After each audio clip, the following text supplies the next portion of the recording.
Welcome back. Well, class is back in session. That means school buses back out on the roads as well. In tonight's Unfiltered, my conversation with the head of the Indiana Criminal Justice Institute on their program aimed at helping keep kids safe as they go on and off the bus. Devin, always good to see you. Thank you for joining us. You know, when I was out about today, I saw a lot of school buses out there. It's that time of year to kind of keep the focus on how to keep things safe. So explain to us, if you can, the SAVE campaign.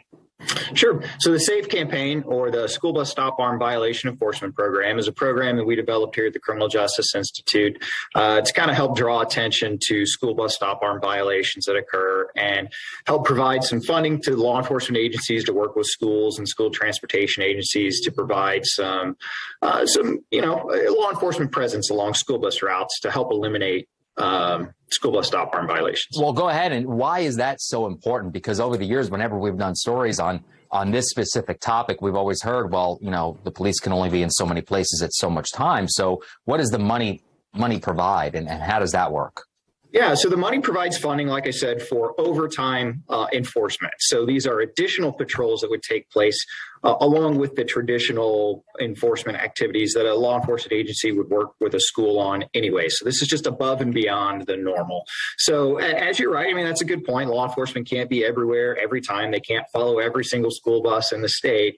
But with that, you know, we do have a little over 200 different agencies participating in this. So the level of involvement is pretty widespread across the state. And this is a serious problem, right? Because you know, when you see that, when we've done stories again in the past, we always get people to say, "Oh, people don't do that. They don't blow through the stop arm." That's not true. They do. They do, and it is a serious issue. The most recent survey, the Department of Education, we work with them quite a bit, especially on this particular campaign. But the Department of Education recently did their one-day survey this past spring, and they had over 2,000 stop arm violations in a single day. That number is pretty large. It is a little bit lower than the last survey that they did prior to the pandemic. But with that, though, they had fewer involvement with the number of school bus drivers. So although they had fewer school bus drivers and they had fewer stop arm violations in a single day, that number is still very high and is not much lower than what it was pre-pandemic levels. So you get the funding from the federal government. How do you allocate that money? Sure. So we have a traditional grant process. We open up the solicitation and we invite these law enforcement agencies to come and participate in the program if they choose to.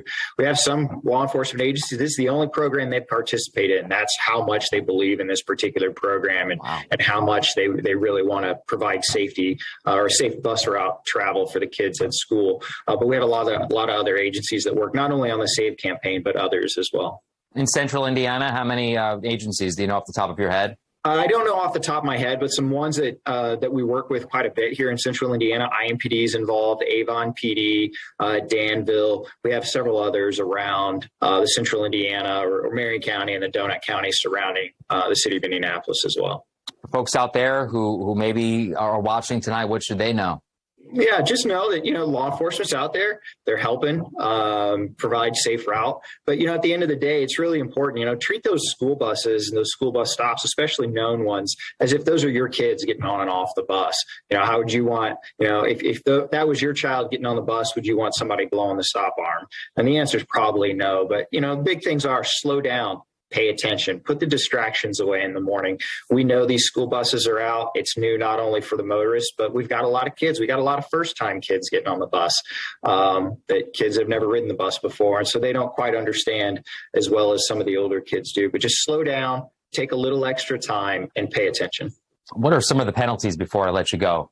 Sure. So historically, what we see most of is Class A infraction with up to a $10,000 fine for running a school bus stop arm. Could face a license suspension for up to 90 days. If you have multiple, maybe up to a year.